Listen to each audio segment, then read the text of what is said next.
The long-serving Foreign Minister of Russia, Sergei Lavrov, will meet with UN Secretary-General Antonio Guterres on Monday, according to Russia's UN envoy. The two most recently spoke at the G20 conference in Bali in November, where they spoke about the grain deal with the Black Sea.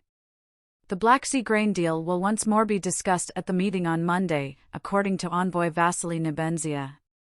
The head of the Western Military Alliance, Jens Stoltenberg, declared during his first trip to Ukraine since Russia's invasion 14 months ago that NATO holds the key to Ukraine's future.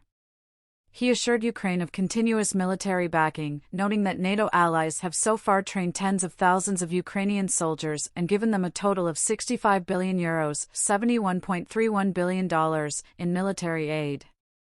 Before inviting Volodymyr Zelensky to the July NATO summit in Vilnius, Stoltenberg said, "NATO stands with you today, tomorrow, and for as long as it takes." Zelensky said NATO needs to invite Ukraine to become a member and give it a timeframe for accession. There is not a single objective barrier to the political decision to invite Ukraine into the alliance, and now, when most people in NATO countries and the majority of Ukrainians support NATO accession, is the time for the corresponding decisions. According to the country's envoy to the UN, Russia's longtime foreign minister, Sergei Lavrov, will meet with Antonio Guterres on Monday. At the G20 conference in Bali in November, the two last spoke.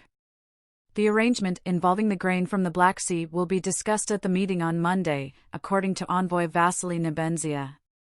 Denmark, together with the Netherlands, is to donate 14 Leopard 2 tanks to Ukraine.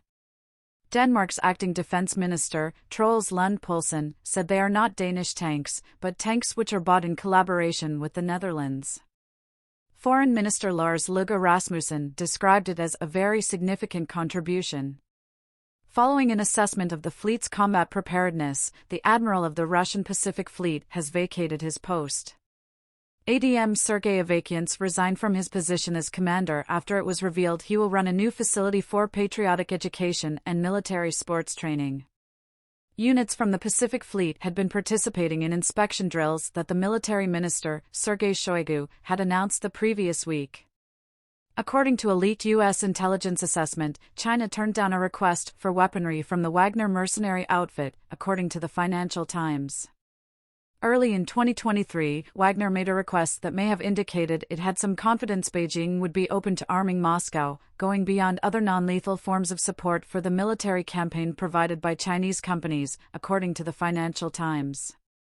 Wagner and the news organization RIA will be added to Switzerland's list of Russian-sanctioned organizations. According to Ukraine's SBU security agency, a number of Ukrainian service members have been charged with treason for divulging intelligence during an unapproved mission that allowed Russia to attack a military airfield.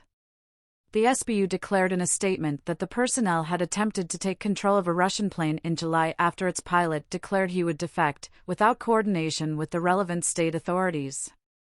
Dmytro Kuleba, the foreign minister of Ukraine, has questioned the EU's plan to jointly purchase munitions for Ukraine for its delays.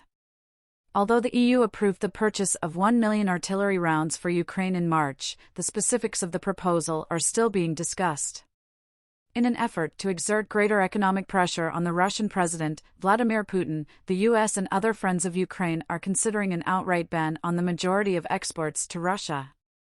Prior to the May G7 Leaders Conference, conversations, according to a report by the Bloomberg Business website, are in progress. It is anticipated that other EU member states will take similar action in response.